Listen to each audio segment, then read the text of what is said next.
कुछ हमन अभी देखा था कुछ असामाजिक तत्व है जो है बहुत ज्यादा भद्दा भद्दा कमेंट करत थे कि गुरु ये का करत है इसी के। तो का कहने हैं आप मनुखर जो कमेंट करत थे भद्दा भद्दा। मैं वो सबको साथी मन से ये कहना चाहूँ, छोटे मानसिकता मत रहो, छोटे सोच मत रहो।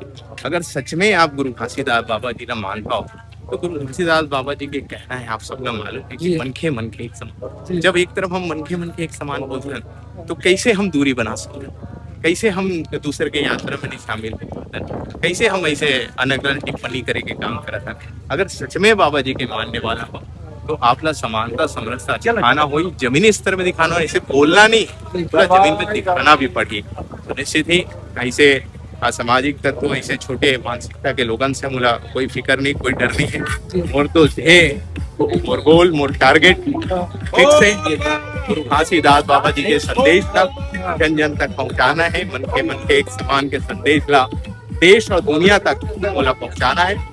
सर्व समाज ला एकता के सूत्र में बांधना है और एक समानता समरसता के भाव हर किसी के हृदय में स्थापित करना है, ताकि बड़े छोटे ऊंच नीच के भेद खत्म हो और सबला सम्मान अधिकार स्वाभिमान से जिए के अधिकार।